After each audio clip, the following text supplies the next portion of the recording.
Luke chapter 9. Jesus feeds 5,000.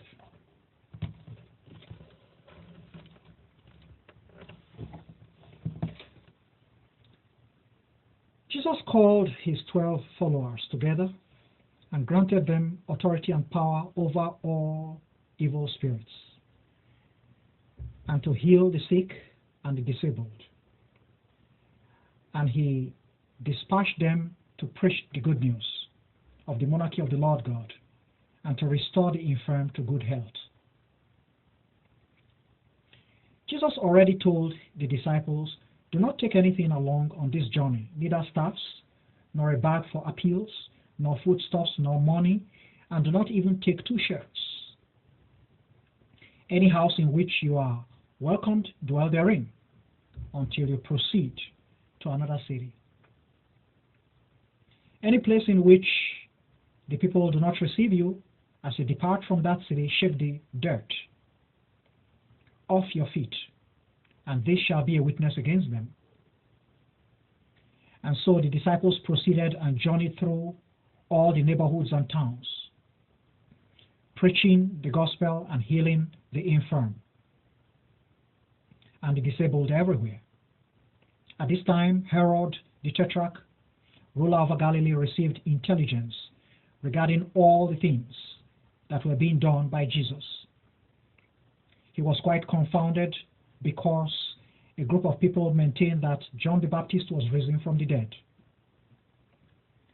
Another group maintained that Elijah had appeared, and yet another group maintained that one of the ancient prophets had risen back to life. Herod said, "Had John the Baptist decapitated? Now, who is this man of whom I hear these things?" And so Herod longed to see Jesus.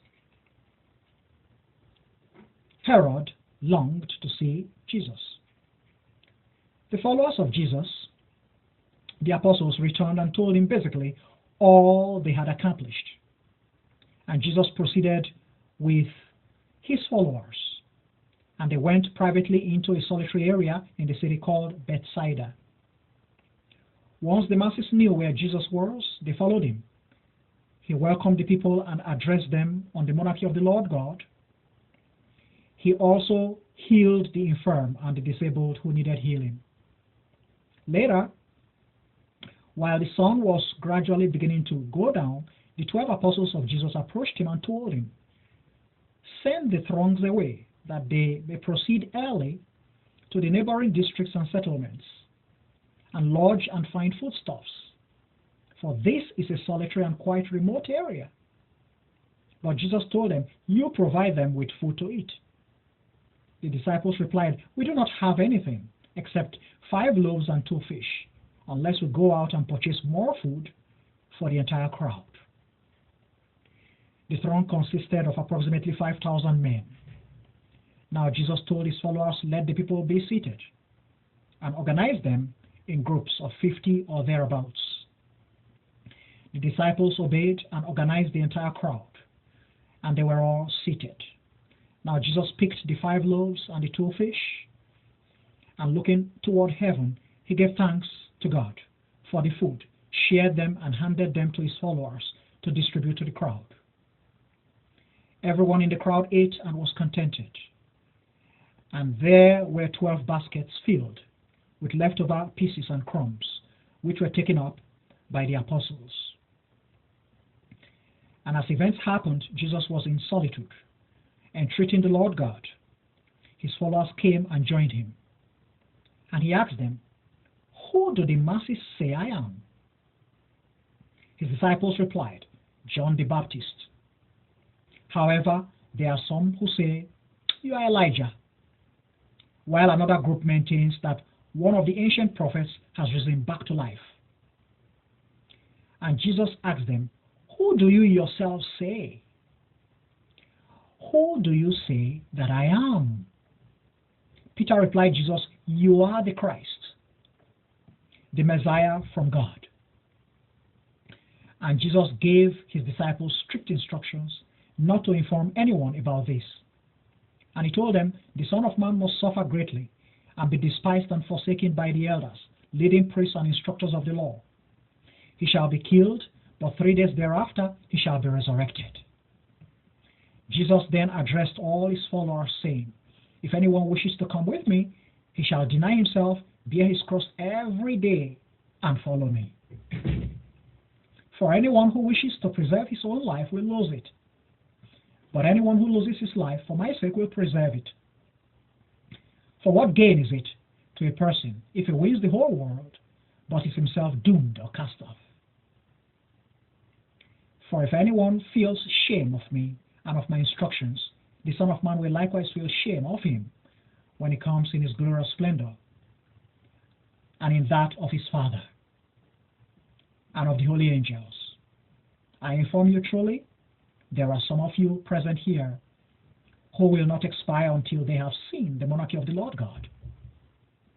As events happened approximately 8 days after Jesus said these words, he took Peter, John, and James and proceeded up a mountain to pray.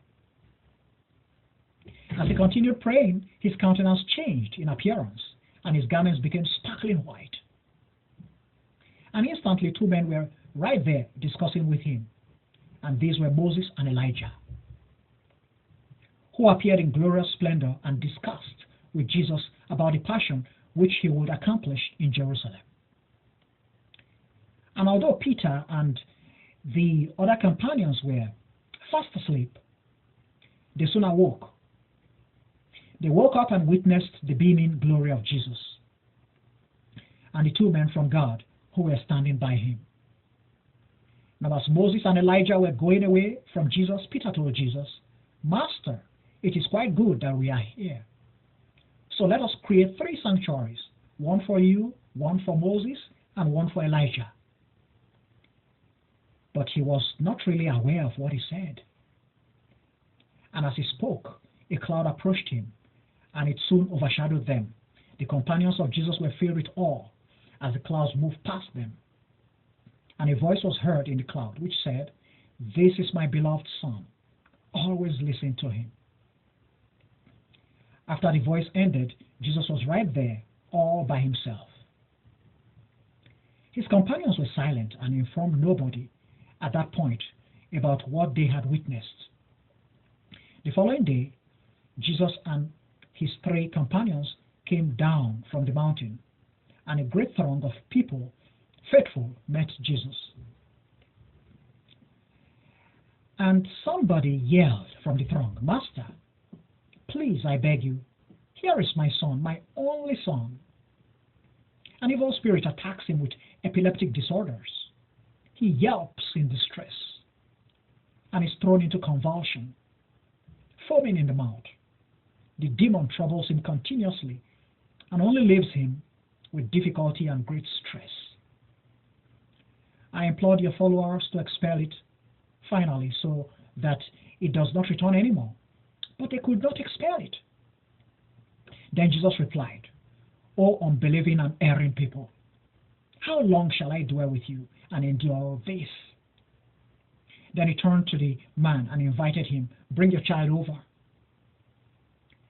Now as the boy was approaching, the evil spirit threw him down into a convulsion. Then Jesus reproved the devil and cast him out. He healed the boy and presented him to his father. And the crowds of faithful were all astonished at the great and glorious power of the Lord God. As the people marveled at all the miracles and wonders Jesus was working, he addressed his followers, saying, Hear these words and digest them. The Son of Man will be betrayed and handed over to worldly authorities. But Jesus' followers did not understand these words. It had been concealed from them that they might not grasp it. And of course, they were awed and too afraid to query Jesus concerning the matter.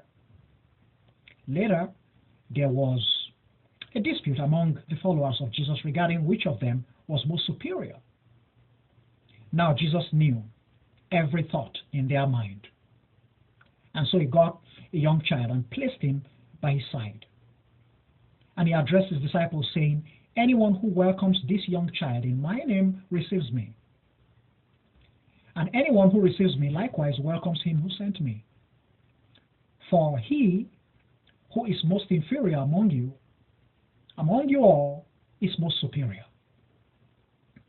And John said, Master, we witnessed somebody driving out evil spirits in your name, and we stopped him, because he is not a member of our society. But Jesus told him, do not stop him, for anyone who is not against us is for us.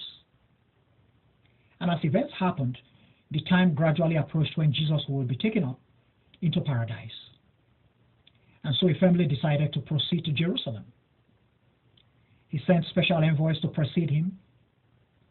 As the envoys journeyed, they entered a village in Samaria to commence preparations for the coming of Jesus. But the Samaritans would not receive Jesus because it was quite obvious that he was proceeding to Jerusalem. When Jesus' followers, James and John, witnessed this, they said, Lord, do you want us to draw down fire from heaven to ruin them,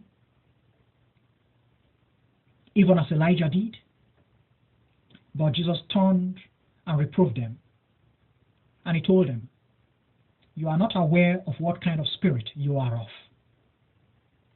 For the Son of Man has not come to bring doom and ruin upon human lives, but to bring the world salvation. And Jesus and his followers proceeded to another village. As events happened, they continued their journey. Now there was a man who told Jesus, Master, I will follow you anywhere you go. And Jesus told him, foxes have holes, and flying birds have nests. But where has the Son of Man to recline and rest? Nowhere. Jesus also told another man, follow me. But the man replied, Master, first let me go and complete my father's burial. And Jesus responded, saying, let those who are dead bury their own dead. You go and proclaim the monarchy of the Lord God. Again another man said, Master, I will follow you, but first let me go and bid farewell to my family. And Jesus told him, whoever begins to plow and then continues looking back is unfit and useless to the monarchy of the Lord God.